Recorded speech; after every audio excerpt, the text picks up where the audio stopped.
Good morning friends, welcome back to YouTube channel maths with Virendra Singh. तो हमने SSC CGL की out of 80 70 shift कर ली थी। लास्ट शिफ्ट रह रही है कौन सी? 9 मार्च की थर्ड शिफ्ट। चलो दोस्तों, उससे पहले मेरा एक क्वेश्चन है आपके लिए, मेंसुरेशन से है। छोटा सा क्वेश्चन है, बहुत इजी क्वेश्चन है, लेकिन सोचना थोड़ा। दोस्त ये क्यूब है,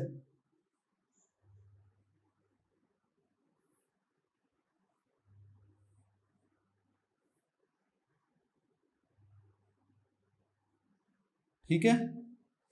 ये एक क्यूब है जिसकी साइड 2 सेंटीमीटर है।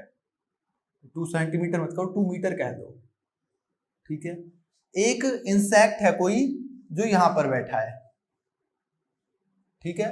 इसको यहां पर आना है, मतलब जो मेन डायगोनल होता है ना, तो उस कॉर्नर से ऊपर वाले पे दूसरी कॉर्नर पे है, मतलब जो मेन डायगोनल होता है उसके अलावा। लेकिन वो इंसेक्ट उड़ नहीं सकता। क्या नहीं कर सकता? उड़ नहीं सकता। आ रहा है क्वेश्चन समझ में दोस्त? एक कॉर्नर पे एक इंसेक्ट बैठा है और उसे दूसरे कॉर्नर पे जाना है। कौन से कॉर्नर पे? जो मेन डायगोनल होता है ना, उस वाले कॉर्नर पर। तो ये है, इसे इस वाले कॉर्नर पर आना है, जैसे कि मतलब जो डायगोनल की वैल्यू क्या होती है? a√3। उस कॉर्नर पर आना है, लेकिन शर्त ये है ये उड़ नहीं सकता है। तो आपको बताना है इसे मैक्सिमम कितना डिस्टेंस ट्रेवल करना पड़ेगा, ठीक है। ये क्वेश्चन आप एक बार मुझे कमेंट सेक्शन में आंसर बताना। तो क्या बताना है? ये मिनिमम डिस्टेंस से कितना कवर करना पड़ेगा यहां से यहां तक आने के लिए। ये उड़ नहीं सकता, उड़ सकता तो मिनिमम डिस्टेंस, मिनिमम क्या हो जाता है? a√3। तो अब a कितना है? 2, तो 2√3 हो जाता। लेकिन यहां पर कंडीशन क्या है कि ये उड़ नहीं सकता है। तो एक बार इसका आंसर देना मुझे। चलो, तो आज हम कौन सी शिफ्ट करेंगे? अपनी बची हुई लास्ट शिफ्ट, 9 मार्च की थर्ड शिफ्ट। तो आप ऑब्जर्व कर रहे हो कि लास्ट में एग्जाम इजी आया है। चलो देखते हैं। पहला क्वेश्चन कह रहा है thrice of 1 minus 2 sine square x upon cos square x minus sine square x, इसकी वैल्यू क्या होगी? पूछा है। ऑप्शन है 1 2 3 4। कुछ नहीं है, ऑप्शन एक्स पे डिपेंड नहीं है। मैं एक्स की वैल्यू कुछ रख दूं, या फिर मुझे डायरेक्ट पता होना चाहिए कि cos 2 थीटा होता है cos square theta minus sine square theta, या 2 cos स्क्वायर थीटा माइनस 1, या 1 माइनस 2 साइन स्क्वायर थीटा। तो मतलब दिस ये कितना है? cos 2x। ये कितना है? cos 2x। cos 2x से cos 2x मेरा गया, जब कैंसिल हो गया तो आंसर क्या हो गया? 3। नहीं आई बात समझ में दोस्त? एक फॉर्मूला होता है cos 2 थीटा। 3 फॉर्मूले होते हैं, तीनों मतलब बदल दिए जाते हैं, तो तीनों याद रखते हैं। cos square x minus sine square x, या cos square theta minus sine square theta कह दो। 2 cos square theta minus 1 and 1 minus 2 sine square theta. तो दोस्त ये भी cos स्क्वायर 2x का फॉर्मूला है, ये भी, तो इससे ये कैंसिल हो जाएगा। आंसर क्या हो जाएगा? 3। नहीं भी याद फॉर्मूला तो भी कोई बात नहीं, क्योंकि ऑप्शंस क्या है? कांस्टेंट है, मतलब x पर डिपेंड नहीं कर रहे हो, तो मैंने x की वैल्यू रख दी। कुछ क्या रख दूं? 0 रख सकते। जब साइन और कॉस हो तो मैंने क्या कहा है कि पहली प्रायोरिटी आप 0 और 90 डिग्री को दिया करो। बस एक बात ध्यान रखो कि अपॉन में 0 ना आ जाए। नॉट डिफाइंड का तो केस नहीं आएगा, बस इतना आएगा कि अपॉन में 0 आ सकता है। तो वो अपॉन में 0 ना आए। नॉट डिफाइंड का केस क्यों नहीं आता साइन और कॉस में? क्योंकि इनकी रेंज ही -1 to 1 होती है। चलो छोड़ो, वो हम ट्रिग्नो में सब कुछ कर चुके हैं। तो दोस्त थीटा 0 रख दो या 90 रख दो? तो 0 रख दिया, तो 3 1 माइनस साइन 0 0, तो ये 1 ही रहेगा। साइन 0 0 कॉस 0 1, तो आंसर क्या हो गया? मतलब काटो क्या इसमें? 3 into 1 3, तो आंसर 3। कोई दिक्कत नहीं।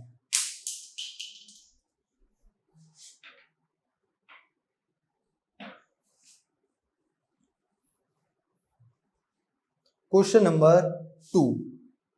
The perimeter of a square plot is same as that of a rectangular plot with side 35 metre and 15। दोस्त पेरीमीटर एक स्क्वायर है उसका सेम है किसके? ये जो रेक्टेंगल प्लॉट है, रेक्टेंगुलर प्लॉट।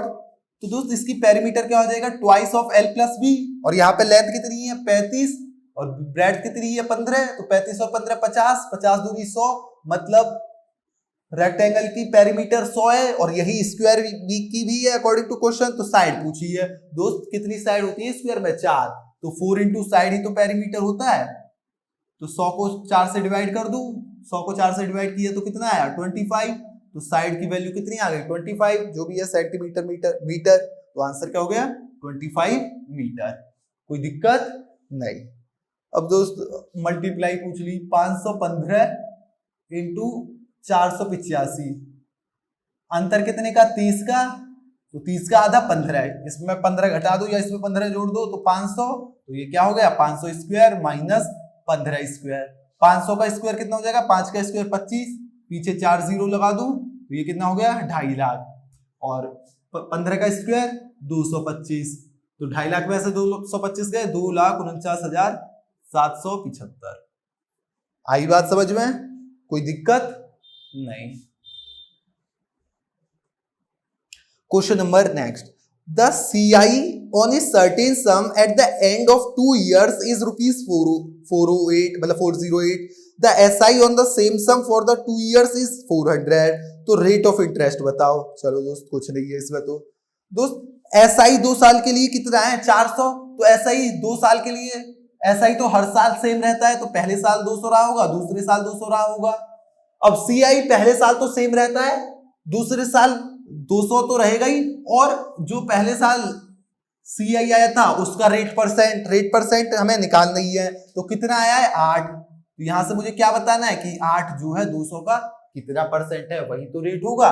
क्योंकि जो ये वैल्यू आती थी, ये क्या आती थी? जो पहले साल इंटरेस्ट आया ये उसका रेट परसेंट आती थी ये वैल्यू। तो 8 टू 100 का कितना परसेंट है? 4, मतलब 8/200 इंटू ये कर दो, दो जीरो से 2 जीरो गया, 8/2 4। तो रेट कितना हो गया? 4%। कोई दिक्कत नहीं। रेट पूछा है ना कहीं।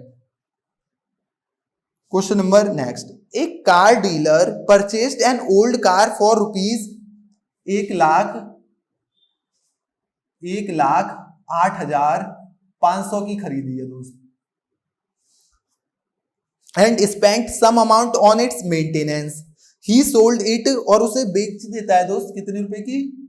ये इसके लिए CP नहीं है, मेंटेनेंस में भी कुछ लगाता है। चलो बेचता कितने की है? 1,56,250 की बेच देता है, और उसे प्रॉफिट होता है 25%। 25% मतलब 4 से 5 प्रॉफिट है, तो 4 से 5, 25% मतलब 1/4 प्रॉफिट हो रहा है। तो 4 में 1 जोड़ दूं मतलब 4 से 5, मतलब मेरा अगर उसकी CP 4 थी टोटल, तो SP कितनी हो गई? 5, और SP है कितनी? इतनी। तो मतलब 5 इसे रिप्रेजेंट कर रहा है।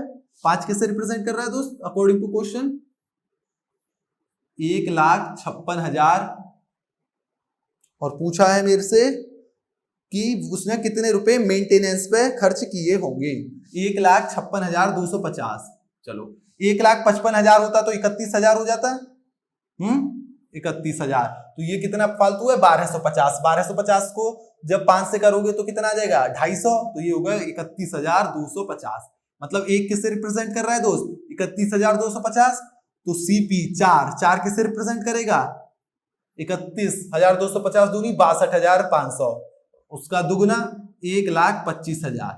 मतलब उसकी जो टोटल CP बनी थी मेंटेनेंस और जितने में उसने खरीदा था, 1,25,000 है, तो उसने इतने में खरीदा था, इतने में उससे टोटल पड़े, तो मेंटेनेंस में कितने लगे? इसमें से ये घटा दूं तो कितने ज्यादा है? 25,000 में से 9,000 गए, 16,000, और 500 और है तो 16,500। तो आंसर कितना हो गया? 16,500 रुपीज। कोई दिक्कत नहीं। Question number next, 8 persons can complete a work in 20 days। दोस्त कोई काम को 8 आदमी 20 दिन में कर देते हैं, लेकिन 5 दिन बाद they were requested to complete the work in the next 8 days। 5 दिन बाद उनसे कहा गया कि आपको ये काम 8 दिन के अंदर करना है भाई। तो बताओ how many more persons should join the group to fulfil the requirement. दोस्त 5 दिन, एक मिनट जस्ट वेट, 8 आदमी 20 दिन में, और 5 दिन तक वही करते हैं, और फिर उन्हें कितने दिन में निपटा देना है? 8 दिन में। 8 दिन में ही है, तो बताओ कितने और आदमी? 5 दिन तक तो दोस्त उन्होंने किया था, मतलब अगर उतने ही आदमी रहते तो उतने आदमी बचे हुए काम को 15 दिन में करते, मतलब अकॉर्डिंग टू क्वेश्चन कि 8 आदमी उस काम को अब 15 दिन में कर सकते हैं। लेकिन उन्हें करवाना कितने दिन में दोस्त? 8 दिन में। तो 8 दिन कितने आदमी करेंगे? तो 8 इंटू नंबर ऑफ मैन, तो 8 से 8 गया, तो कितने आदमी करेंगे दोस्त? 15 आदमी। कितने आदमी करेंगे? 15 आदमी। और इन 15 आदमियों में से ऑलरेडी कितने थे मेरे पास? 8। तो मतलब नए आदमी कितने जुड़ेंगे मेरे? 15 में से 8 गए 7। तो नए आदमी कितने ज्वाइन करेंगे? 7 आदमी नए होंगे जो जिन्हें ज्वाइन करना पड़ेगा अगले 8 दिनों में काम पूरा करने के लिए। कोई दिक्कत? या 20 क्यों नहीं लिया? क्योंकि 5 दिन तक तो दोस्त उन्होंने किया है, मतलब उस काम को 8 आदमी 15 दिन में कर सकते थे। अब जो भी बचा हो, जितना भी हो, अब उसी काम की बात कह रहा है बचे हुए की कि 8 दिन में कितने करेंगे? तो 8 दिन में इतने आदमी करेंगे, तो 8 से 8 कैंसल, कितने आदमी करेंगे? 15। 15 में से 8 तो ऑलरेडी थे, तो नए आदमी कितने जुड़े? 7। 8 और 7 15। Question number next. In a class the average score of 30 students on a test is 69। तो 30 स्टूडेंट्स हैं, 30 विद्यार्थी हैं, इनका एवरेज 69 है। कितना है? 69। कह रहा है later on it was found that the score of one student was wrongly read as 88। 88 read कर लिया था, लेकिन एक्चुअली में था कितना? 58। 88 रीड कर लिया था, मतलब इतना जोड़ दिया, लेकिन एक्चुअली में था कितना? 58। अंतर कितने का है? 30 का। मतलब मैं 30 नंबर घटा दूंगा सब में से। चलो, और मुझसे पूछ रहा है तो एक्चुअल एवरेज बताओ। दोस्त टोटल 30 नंबर घट गए और स्टूडेंट भी कितने हैं? 30। मतलब ऑन एन एवरेज 1 घट गया है एवरेज। अरे 30/30 एवरेज 1 घट गया। पहले 69 था, तो अब कितना हो गया? एक्चुअल एवरेज अब कितना है? 68। तो आंसर कितना होगा? 68। कोई दिक्कत नहीं। क्वेश्चन नंबर नेक्स्ट क्या कह रहा है? PAQ is a tangent to a circle with centre O। दोस्त ये एक सर्कल है कोई जिसका सेंटर O है और PAQ टेंजेंट है at a point A on it. तो मैंने कह दिया ये कोई टेंजेंट है किस पॉइंट पर? A पर। AB इज अ कोड। AB कोई कोड है, इसे P कह दिया, इसे Q कह दिया, PAQ कह रहा है। AB कोड है, AB कोई कोड है, कैसे भी हो सकती है। कह रहा है BAQ x डिग्री है, BAQ x डिग्री, और x जो है 90 से छोटा है, तो मैं इधर ले लेता हूं, इधर बड़ी हो जाएगी 90 से, तो ये x डिग्री है, ये B है। C is a point on major arc AB। AB का मेजर आर्क ये है, C वहां कोई पॉइंट है, मैंने यहां ले लिया, C कोई पॉइंट है। और AC भी y डिग्री है, ACB ये भी है, मिला लेना उसे, y डिग्री है। आपको angle ABO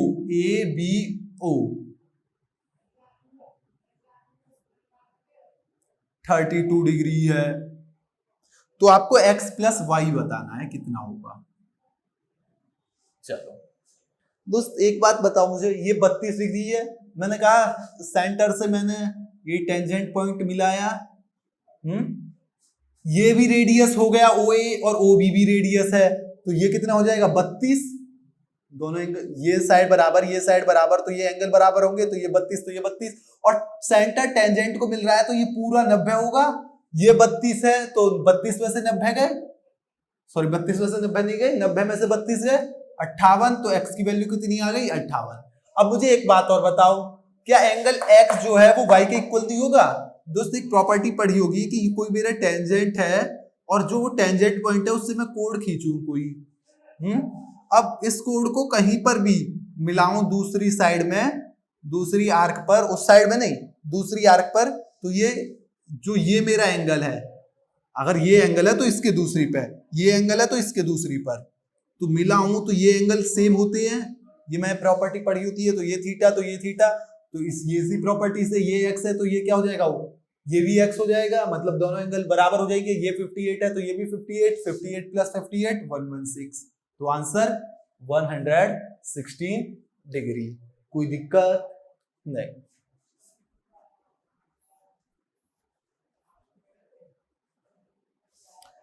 The greatest, next question, the greatest number which may replace this asterisk sign in the number 119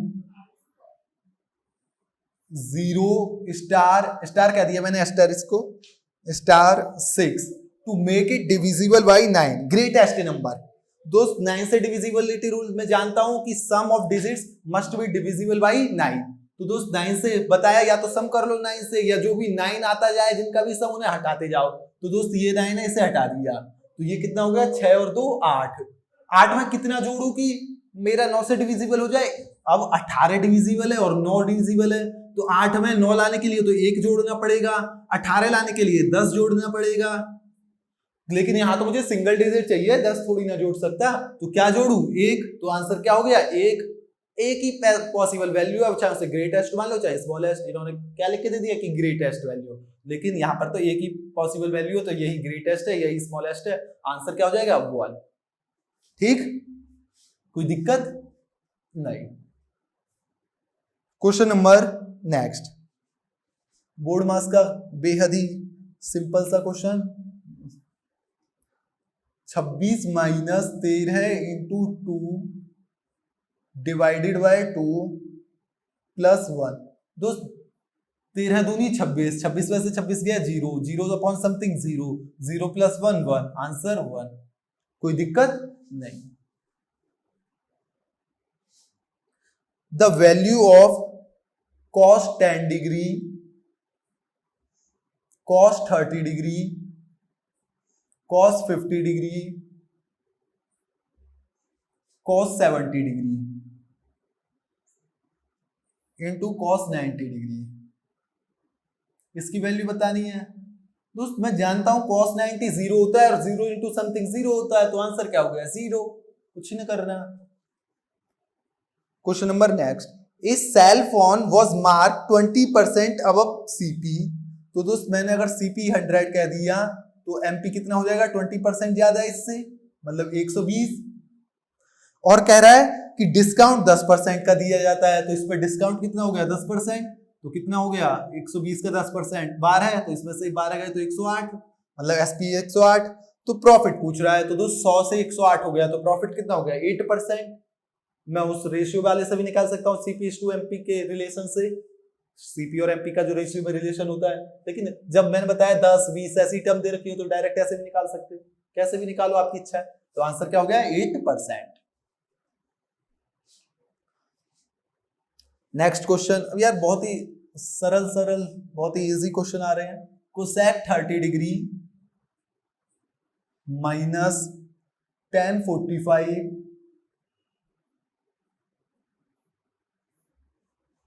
into cot 60 degree tan 30, ये नहीं दिख रहा होगा नीचे लिख रहा हूं, ये इंटू में है, ठीक है इंटू में tan 30। दोस्त 60 और 30 90 90 हो गई वैल्यू, तो मतलब बराबर हो गई। अच्छा इसमें अपॉन में नहीं है, बराबर के नहीं अपॉन में नहीं है। दोस्त कोसेक 30 होता है 2, tan 45 1, cot 60 1/√3, tan 30 1/√3, 2 - 1 1, और ये 1/√3 इंटू 1/√3 1/3, तो आंसर 1/3। कोई दिक्कत नहीं, तो आंसर क्या हो गया 1/3। अगर ये अपॉन में होता तो 0 हो जाता, 0 नहीं होता 1 हो जाता, क्योंकि कैंसिल हो जाता, अंदर का 1 आ रहा था 0 नहीं। ठीक, चलो आगे बढ़े। दोस्त अगला क्वेश्चन कह रहा है x plus 3y plus 2 is equal to 0। तो आपको वैल्यू बतानी है x cube plus 27y cube plus 8 minus 18xy। मैंने कहा एक इक्वेशन है, दो वेरिएबल हैं, तो मैंने क्या किया y को 0 पुट कर दिया, या फिर आप यहां से देख रहे हो ये इसकी क्यूब है ये इसकी क्यूब है, इसको -2 को मतलब 2 को इधर ले जाओ, -2 को दोनों तरफ क्यूब कर दो, तब भी मेरा आंसर आ जाएगा। लेकिन मैं नहीं कर रहा दोनों तरफ क्यूब, मैंने कहा एक इक्वेशन है दो वेरिएबल है, तो मैंने y को क्या कर दिया 0 पुट कर दिया। y को जैसे ही 0 पर पुट करा तो x = -2 आया। यहां से जो भी टर्म y की थी वो कैंसल, y कैंसल, तो ये क्या हो गया x³ + 8। तो x³ + 8, x की वैल्यू -2, तो x³ कितना हो गया -8, 2 की क्यूब 8 माइनस की क्यूब माइनस, तो -8, तो ये -8 + 8 0, तो आंसर कितना हो गया मेरा 0। आई बात समझ में? कोई दिक्कत नहीं। 14 क्वेश्चन हो गए। Question number 15। In A triangle ABC, AB is equals to AC, ABC, AB is equals to AC, आपको दिया हुआ है एंगल ABC 72, तो आपसे पूछा है BAC, ये पूछा है दोस्त ये दो साइड बराबर है तो ये दो एंगल बराबर होंगे, मतलब ये भी 72 होगा। सम कितना होता है एंगल्स का ट्रायंगल में 180, इनका कितना हो गया 144, 180 में से 144 गए कितना बचा 36 डिग्री, तो आंसर कितना हो गया 36 डिग्री। तो अब देख सकते हो आप क्वेश्चन कैसे आए हैं लास्ट स्टेप्स में। चलो question number next. In a circle AB is the diameter, AB diameter है एंड CD इज अ कोड AB प्रोड्यूस्ड, अच्छा AB को प्रोड्यूस किया जाता है और CD को प्रोड्यूस किया जाता है, और ये किसी पॉइंट P पर मिलती है outside the circle. If PD आपको गिवन है 15.3, आपको CD गिवन है 11.9, आपको AP पूरा गिवन है ये 30.6, तो आपको रेडियस बताना है। तो मैंने रेडियस R मान ली। जब दो कोड, डायमीटर भी तो एक कोड है, दो कोड बाहर मिलती हैं तो उस एक्सटर्नल इंटरसेक्शन पॉइंट से, वहां से सरकमफ्रेंस पे जो भी दो पॉइंट टच कर रहे हैं वहां तक की डिस्टेंस लेता हूं दोनों कोड्स की, और उनका प्रोडक्ट इक्वल होना चाहिए, मतलब PB into PA is equal to PD into PC। क्या कहा मैंने? PB into PA is equal to PD into PC। तो दोस्त PB मुझे नहीं पता कितना है दोस्त, ये मैंने R कहा है, ये पूरा 13.6 है, तो ये भी तो R होगा, रेडियस है, तो ये कितना हो जाएगा 13.6 माइनस 2R। तो ये से मैं लिख दूं 30.6 माइनस 2R। PA कितना है? पूरा 30.6। PD कितना है 15.3, और PC कितना है, दोनों को सम कर दूं, ये कितना हो गया 15, 26, 27.2 दोस्त, 153 दूनी, तो ये 2 से कैंसिल, 272 को फिर 2 से कैंसिल, 13.6, तो ये 30.6 minus 2R is equal to 13.6। 2R उधर आ जाएगा, ये इधर आएगा, तो 2R इज इक्वल टू 30 में से 13 गए 17, 6 से 6 गए 0, तो R की वैल्यू कितनी आई 17/2 सेंटीमीटर, या फिर 18.5 सेंटीमीटर। तो आंसर कितना हो जाएगा 18 नहीं 8.5 सेंटीमीटर, 17 का आधा 8.5। आगे बढ़े, चलो question number next. From an external point P a tangent PQ is drawn to a circle with centre O। ये है, ये सेंटर है, किसी पॉइंट P से एक टेंजेंट ड्रॉ किया गया, ये कहां मिलता है Q पर, तो ये PQ। आगे क्या कह रहा है? If the distance of P from the centre, centre से डिस्टेंस दे रखी है कितनी 13 centimetre. Length of tangent PQ 12 centimetre. तो आपको रेडियस पूछा है दोस्त, मैं जानता हूं जब टेंजेंट पॉइंट को सेंटर से मिलाता हूं तो एंगल 90 डिग्री, एंगल 90 के अपोजिट हाइपोटेन्यूज 13 है, बची हुई दो साइड में से एक बार है, तो बची हुई साइड कितनी हो जाएगी 5 बार है, और 13 क्या होता है पाइथागोरस ट्रिपलेट, तो आंसर क्या हो गया 5। रेडियस कितनी हो गई 5 सेंटीमीटर। कोई दिक्कत नहीं। क्वेश्चन नंबर नेक्स्ट क्या कह रहा है दोस्त, P प्लस Q मेरा गिवन है 7, PQ 5, तो आपसे पूछ रहा है PQ प्लस QQ, इसकी वैल्यू क्या होगी दोस्त? डायरेक्ट जानता हूं मैं, फॉर्मूला लगा दूंगा, लेकिन अगर आप यहाँ सोच सको कि P इंटू क्यू ये किससे आ रहा है, P प्लस क्यू जो भी दे रखा है वो क्या आ रहा है, मतलब P और Q की क्या पॉसिबल वैल्यू हो सकता है, एकदम सोच सको तो ठीक, नहीं तो इतने छोटे क्वेश्चन में मैं डायरेक्ट फॉर्मूला लगा सकता हूँ। तो क्या होता है formula, P plus Q into P plus Q का whole square minus 3PQ। P plus Q बोले तो 7, P प्लस क्यू 7 का स्क्वायर 49 माइनस PQ 5, 3 इंटू 5 15, तो 49 में से 15 गए 34, 34 इंटू 7 30 7 जा 210, 4 7 जा 28, 210 और 28 238, तो आंसर कितना हो गया 238। कोई दिक्कत नहीं।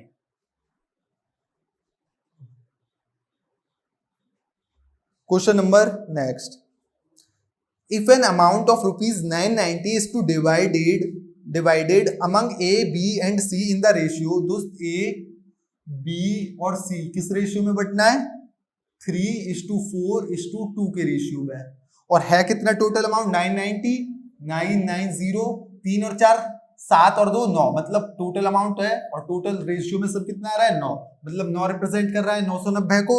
पूछा किसका है, बी का, बी को कितना मिलेगा दोस्त 9 990 को, तो 4 440 को, अरे 9 990 को तो 1 110 को, तो 4 कितना स्कोर करेगा 440, बी का 4 ही तो है रेशियो में, तो आंसर क्या हो गया 440। कोई दिक्कत नहीं।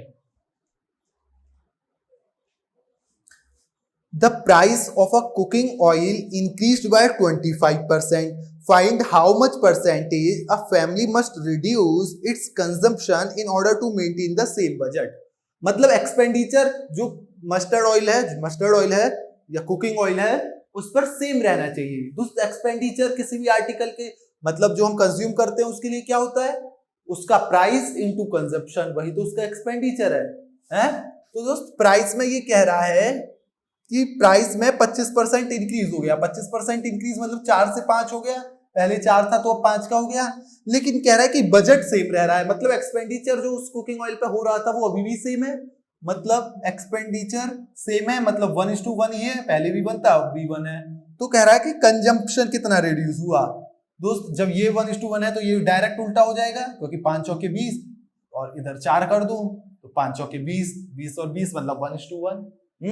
तो दोस्त ये कितना हो गया 5 से 4, 5 से 4 मतलब एक घट गया किस पे 5 पे, तो 1/5 में परसेंटेज में जानता हूं या 100 से मल्टीप्लाई कर दूं कितना 20%, तो उससे कंजप्शन कितना रिड्यूस करना पड़ेगा 20%। हाई बात समझ में है, आगे बढ़े। Question number next, last question है, उसके बाद DI बचेगा बस। The distance between two stations A and B is 575 kilometre. दो स्टेशन हैं, ये A है ये B है, इनके बीच की दूरी कितनी है 575 kilometre. A train starts from station A, एक ट्रेन A से स्टार्ट होती है, मैंने यही कह दिया कि ट्रेन भी A ही है, 3 बजे और स्पीड कितनी है इसकी 50 kilometre per hour. Another train start from station B at 3:30, ये 3:30 पर चलती है PM पर, इसकी स्पीड दे रखी है दोस्त 60 किलोमीटर पर आवर। अब आपसे पूछा है एंड मूव्स टुवर्ड्स, ठीक है, how far from station A, station A से कितनी दूरी पर दोनों ट्रेन मिलेंगी, कितनी दूरी पर। दोस्तों ये आधा घंटे बाद चली है तो मैं निकाल लूं जो पहले चली थी कि ये आधा घंटे में कितनी चलनी होगी। तो दोस्त ये 1 घंटे में 50 किलोमीटर चलती है तो आधा घंटे में 25 किलोमीटर। उनके बीच का डिस्टेंस 575 किलोमीटर था, अब जब 3:30 बज गए ये 25 किलोमीटर चल गई, अब कितना बचा उनके बीच का डिस्टेंस 575 माइनस 25 मतलब 550 kilometre.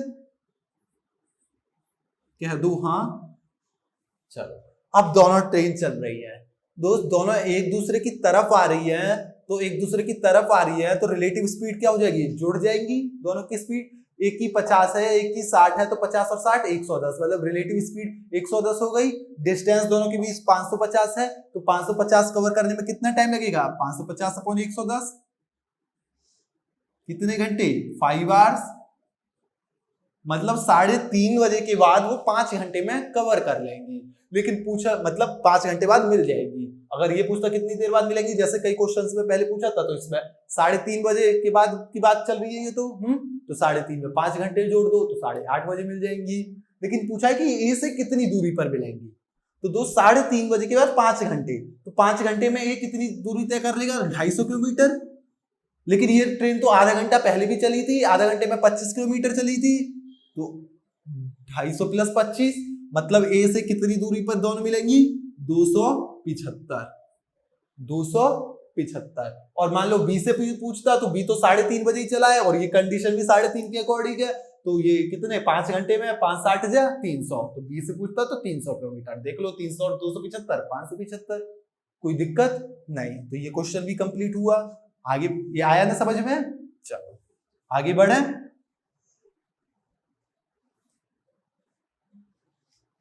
Question number next, DI बचा है और चारों डीआई अलग अलग है। दोस्त वो बॉयज गर्ल्स वाला फिर आ गया। The following table shows the number of students enrolled in different stream in a particular college. ठीक, the ratio of the number of girls studying arts to the number of girls studying in all other stream. तो arts में कितनी लड़कियां हैं दोस्त? 45, और arts के अलावा 18 और 42 60, 60 और 30 90, 90 45 अपॉन 90 1/2, तो आंसर क्या हो गया? 1:2। कोई दिक्कत नहीं। Question number next 23, the following table gives the frequency of vowels used in page of a book. Vowels A E I O U frequency ये दे रखी है। As per the given data which vowels occur less than 80 times. 80 से कम कौन सा आता है इनमें? तो 80 से कम दोस्त ए आ रहा है 75 बार, ओ आ रहा है 70 बार, और यू आ रहा है 75 बार। तो ए, ओ और यू, तो 80 से कम कौन आ रहे हैं? ए, ओ और यू। आई तो 80 बार आ रहा है, इन्होंने 80 से कम पूछा है, लेस देन 80, तो आंसर क्या हो गया? A, O, U. कौन सा option? C option. Question number 24, फिर वो आ गया सैलरी वाला, अब पढ़ लेना। For employee D the income from overtime, D employee के लिए देखो ओवर टाइम में 2500 है, is what percentage of his total income. दोस्त ओवर टाइम में उसकी इनकम है 2500 और टोटल इनकम है उसकी 40,000, तो यही तो पूछा है 2500 40,000 का कितना परसेंट है। तो 2 जीरो से 2 जीरो गए, 2 जीरो से 2 जीरो गए, 25 अपॉन 4 6.25, तो आंसर क्या हो गया? 6.25%। क्वेश्चन नंबर लास्ट, और इसी के साथ सीजीएल की 18 की शिफ्ट खत्म हो जाएंगी। As per the data shown in the following table, what is the percentage of students who got less than 50 marks? दोस्त कह रहा है 50 से कम कितने बच्चों के आए, तो इसके लिए तो मुझे टोटल निकालना पड़ेगा। दोस्त 10 से 20 आए हैं 5 के, अगले 11 18 38, और यही मेरे 50 से कम के भी हैं। चलो प्लस 50 से 60 39 24 15, तो कह रहा है 50 से कम कितने परसेंट आए, तो इन्हें टोटल कर लूं। 16 34 34 और 38 72 72 111 और 24 175 और 15 150, तो मतलब टोटल स्टूडेंट 150 थे, और यहाँ तक कितना आ रहा था सम 72 ना। एक बार देख लेता हूँ, 16 34 72, तो 150 72 का कितना परसेंट है? नहीं 72 150 का कितना परसेंट है? तो दोस्त ये 3 ये 2 3 24 जा 24 दूनी 48, तो आंसर कितना हो गया? 48%। कोई दिक्कत नहीं। तो इसी के साथ हमने पूरी 18 की 18 शिफ्ट यहाँ पर फिनिश कर ली है। तो अब 2018 की मेंस की स्टार्ट करें हैं, मतलब जो मेंस में 3 हुए थे ना, 3 पेपर हुए थे ना 3, तो वो स्टार्ट करने की सोच रहा हूँ, और आप बताना क्या स्टार्ट करें। तो ठीक है, फिर आज के लिए इतना ही। हंसते रहिए, मुस्कुराते रहिए, खेलते रहिए। धन्यवाद।